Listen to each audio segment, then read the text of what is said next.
mes petits anges, j'espère que vous allez bien. Je reviens aujourd'hui pour une nouvelle vidéo, sur ma routine du matin et ma routine teint. Donc là, c'est fait. Et si vous restez avec moi, vous allez voir tout ce que j'applique sur mon visage et comment je fais pour avoir cette peau-là. Même s'il n'y a pas grand-chose d'extraordinaire. Voilà, je vous laisse avec moi. Allez hop, c'est parti, on regarde la suite de la vidéo. Alors, pour commencer, le matin, quand je me réveille, une fois que j'ai pris ma douche, que je me suis lavé les dents et tout ça, ce que je fais, je viens nettoyer mon visage car comme je vous l'avais dit dans une précédente vidéo, ma routine du soir, je déteste mettre de l'eau sur mon visage. Donc du coup, moi, je fais ma routine en sortant de la douche et j'utilise jamais l'eau de ma douche. Voilà, donc je commence par mon Néo Micellaire Bioderma, c'est la Créaline H2O. Donc le matin, c'est assez rapide hein, au niveau des produits. Donc je prends un petit coton, voilà, et je viens ensuite donc nettoyer tout mon visage avec, y compris les yeux. Je trouve que c'est assez frais et dès le matin ça donne un petit coup de peps. C'est pas négligeable, bien sûr, bien sûr. Voilà. Ensuite, on ressemble à rien. On laisse sécher tout ça. Et une fois que c'est sec, là, je viens désincruster, comme je vous ai dit, avec un de mes produits préférés que je vous ai déjà présenté, le désincrustant point noir de chez Neutrogena qui arrache la peau, tout simplement. Ça décape, mais en même temps c'est super efficace pour resserrer les pores, pour enlever les imperfections, les points noirs, sécher les boutons. Voilà. On l'a demandé, Neutrogena l'a fait. Donc j'applique ça sur tout mon visage, surtout sur la zone T. Bon, je le mets partout, en gros, sauf sur les yeux, parce que c'est pas la peine, j'ai pas envie d'être aveugle. Et vous verrez, on s'habitue à la douleur de l'espèce de chauffement que ça procure. Oui, quand on a une petite imperfection, c'est vrai que ça brûle. Donc voilà. La zone T surtout, mon contour de la bouche. Voilà, voilà. Donc au niveau des produits, c'est top, on a fini. Ensuite, une fois qu'on a appliqué tout ça, ces deux eaux là, on va dire, la peau a tendance à beaucoup s'assécher, vous voyez, c'est pas très, ça tire, c'est pas très agréable. Donc pareil, je vous la présente plus, ma crème sublimiste de L'Oréal que je mets juste ensuite pour hydrater. Donc vous verrez, c'est les mêmes produits que j'ai dans ma routine du soir, sauf qu'ils sont un petit peu moins nombreux le matin. Donc j'en mets partout sur mon visage. Là je suis moins généreuse que le soir avec la crème, tout simplement parce que je vais appliquer ensuite une CC crème et qui est des agents hydratants dedans. Donc j'ai pas envie d'être toute brillante. Mais là, je préfère en mettre comme j'ai mis la solution et l'eau micellaire juste avant. J'ai la peau qui tirait trop. Donc voilà. On applique avec le cou. Voilà. Comme ma peau tirait énormément avant, c'est vrai qu'elle est rentrée, elle a pénétré assez rapidement dans ma peau. Mais c'est une très bonne crème qui resserre également les pores et qui évite les imperfections, elle est non comédogène, c'est assez sympa. Ensuite, tout comme le soir, j'utilise le contour des yeux toujours de chez Sublimiste. Donc là c'est un soin yeux anti-cerne, il n'a pas de teinte. Là c'est vraiment en petites touches, j'en ai presque plus. C'est assez dur hein, de faire sa routine devant un retour écran. Ça va, pour l'instant je rentre pas encore dans les détails, mais après on va rigoler. Voilà, voilà, je laisse un petit peu agir et pendant ce temps là j'hydrate ma bouche. Donc là j'ai pas pris de baume Carmex parce que le Baume Carmex. J'aime bien me l'étamuler en grande quantité le soir avant d'aller me coucher, et le matin, comme j'ai pas envie d'avoir les lèvres trop imprégnées, trop glossy, je préfère mettre un truc qui fait rien, et comme pour moi le Baby Lips ne fait rien, c'est l'idéal. Voilà, donc là on commence à étaler la crème contour des yeux. Donc généralement il faut tapoter, mais bon, je suis comme tout le monde. Moi, je tapote pas, j'y vais à la sauvage. Voilà, donc c'est vrai que ça permet d'hydrater le contour des yeux, c'est assez sympa. Mais bon, j'aimerais bien quand même tester d'autres produits pour voir si je trouve qu'il y a une différence ou pas, parce que je vous avouerai, j'ai pas spécialement vu grand chose avec celle-ci. Ça hydrate certes, mais c'est pas le summum du summum. Ouais, mon visage est assez matifié, enfin matifié. Il est pas gras, donc je vais pouvoir mettre ma CC crème. Donc je vais prendre la CC crème de chez Bourjois. Je vous fais pas de revue là-dessus, je pense qu'on en a déjà assez entendu parler sur YouTube. Anti-rougeur, anti-fatigue, anti-tache. Moi personnellement, je l'aime beaucoup. Alors on va appliquer la CC crème. Si je vous regarde pas, c'est normal, c'est que j'ai un miroir du coup juste ici. Je me suis munie entre temps d'un miroir parce que là c'était pas possible. Donc j'en applique un petit peu partout. Hop. Moi je l'applique au doigt, celle-ci. Pourquoi pas, hein. Hop, donc ensuite on étale tout ça. Donc j'en mets vraiment partout, comme je considère que c'est plus une crème qu'un fond de teint, même si elle est teintée. Là je me permets d'en mettre vraiment partout, même sur les paupières à la limite, comme elles sont légèrement teintées. Comme c'est le matin, je suis un petit peu la tronche rouge, donc du coup on en met là où il faut. Voilà, donc je sais pas si vous allez voir le changement. J'en ai pas mis énormément exprès. Comme j'aime pas trop avoir de la une espèce de fond de teint coloré sur ma peau, et je suis pas trop fan. Donc ensuite je prends un correcteur de chez Kiko.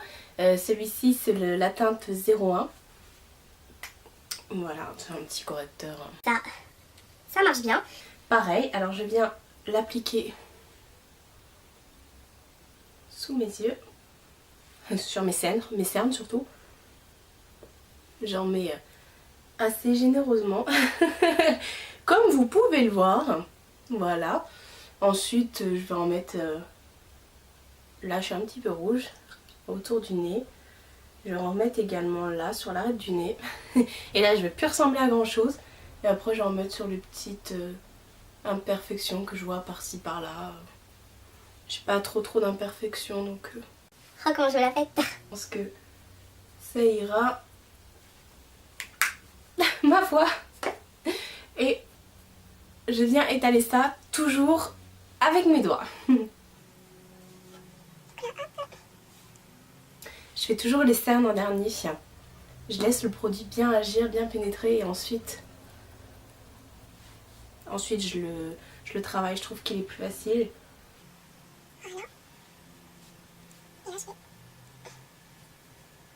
Pareil, je remonte vraiment jusque l'œil aussi pour vraiment avoir un effet, pas de paupières rouges ou autre.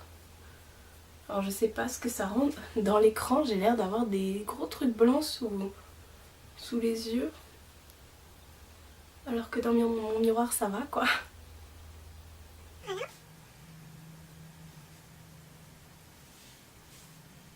Donc là je pense que je l'ai bien étalé. Maintenant que c'est étalé, je vais prendre un kabuki. C'est un petit kabuki que j'ai chez Nocibé. Et je vais prendre ma poudre compacte de chez Kiko. Ça c'est la numéro 100. Donc elle est assez claire. J'aime pas trop les poudres super foncées. Je trouve que ça va bien. Et là je vais mettre de la poudre partout sur mon visage. pour matifier tout ça, unifier tout ça. Je préfère, je peux pas terminer sans me poudrer la tronche. Je préfère à la limite mettre que de la poudre plutôt que mettre une CC crème, une bébé crème ou même du fond de teint. C'est bizarre, mais je préfère le rendu que ça a. Je trouve ça plus joli, plus mat, plus voilà, plus naturel.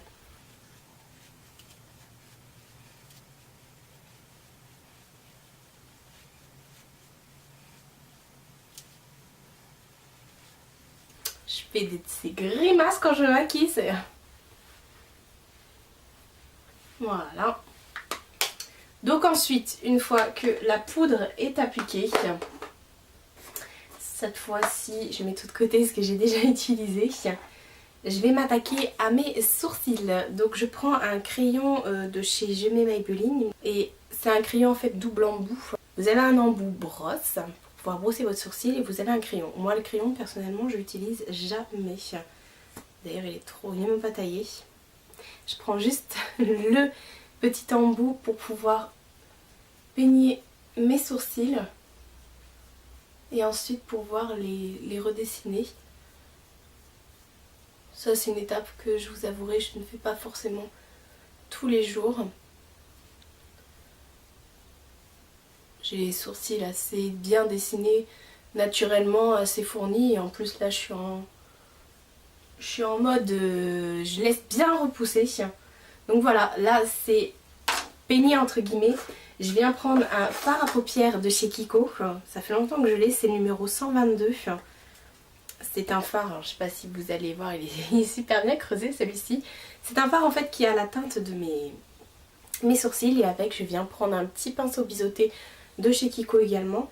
Et là je vais passer le pinceau tout simplement aux endroits qui sont un petit peu plus clairsemés dans mon sourcil. Enfin, je vais le redessiner. On voit pas grande différence, je vous avouerai. C'est pas flagrant, mais c'est rien que le fait de le faire. Ouh, voilà. Ça pigmente quand même, hein. On voit quand même une différence.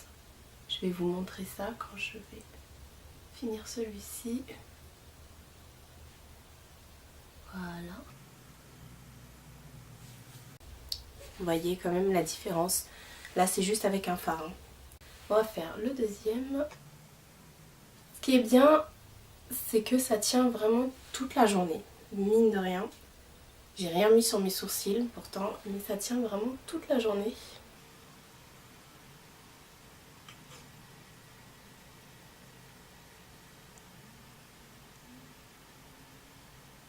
Mais c'est approximatif, hein. Je suis pas en train de les dessiner avec de la cire, donc je me permets de ne pas faire trop de définition.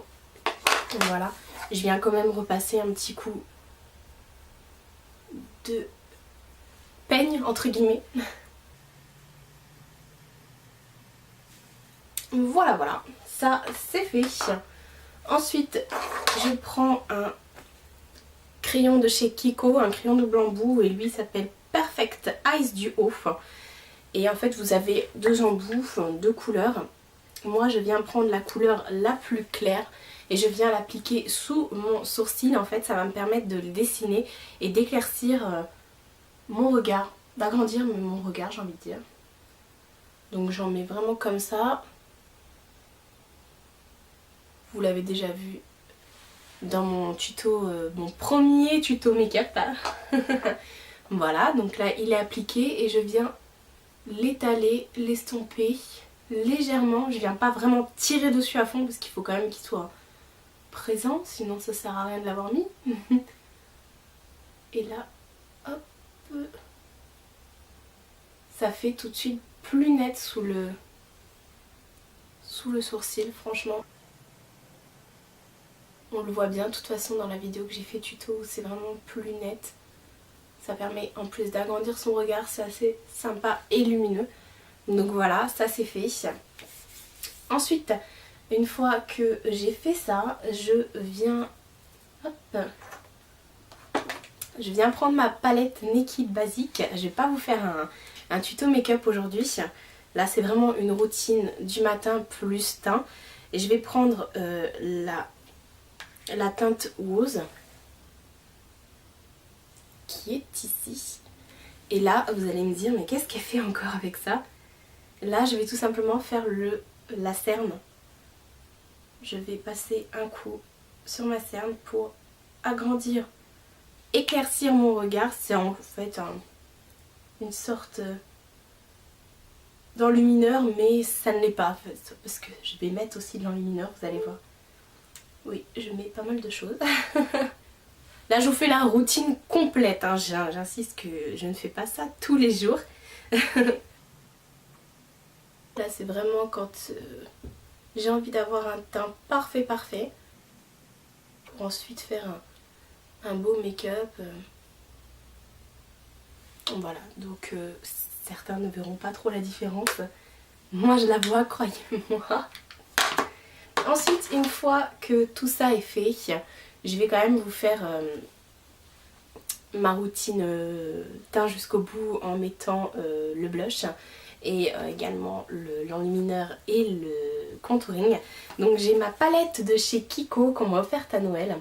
C'est la Color Evolution Must Have. Vous aviez la même en édition limitée avec que des fards à paupières. Et moi en fait, dans cette palette, ce sont des produits exclusivement pour le blush, le contouring et l'enlumineur. Donc c'est terrible. Surtout l'enlumineur là, il est magnifique. Donc on va commencer justement par ça.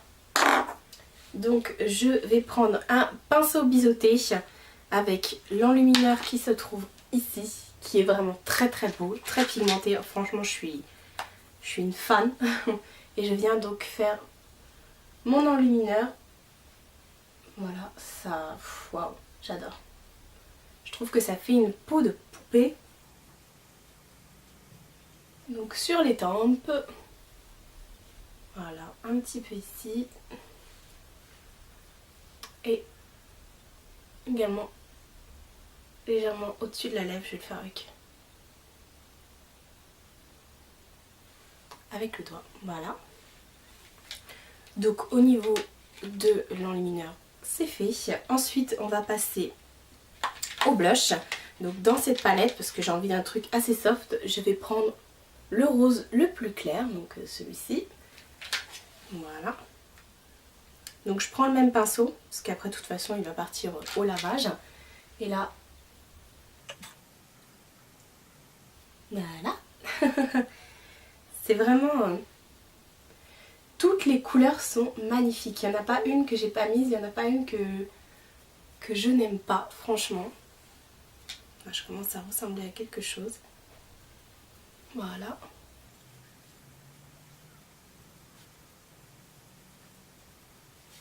Voilà pour le blush. Ensuite, je prends un autre pinceau biseauté. J'aurais pu prendre également celui que j'avais pris pour le blush vu qu'il va partir au lavage. Et cette fois-ci, je prends le grand, la couleur la plus foncée pour m'en servir de contouring en fait. Mais je vais y aller légèrement parce que c'est très pigmenté. Hop, je vous explique pas non plus comment on fait un contouring. Je pense que vous avez vu assez de vidéos sur YouTube comme ça. J'en mets également ici. Ici. Voilà. Ça c'est fait. Et pour venir estomper le tout, je vais prendre un autre kabuki, toujours de chez Nocibé. Voilà. J'en profite pour refaire toutes les petites zones où j'ai mis plus ou moins de choses. Voilà.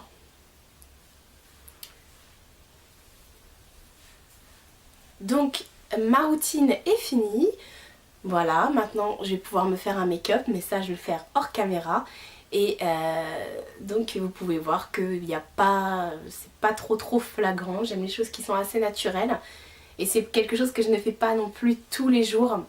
Généralement j'applique juste de la poudre et du blush.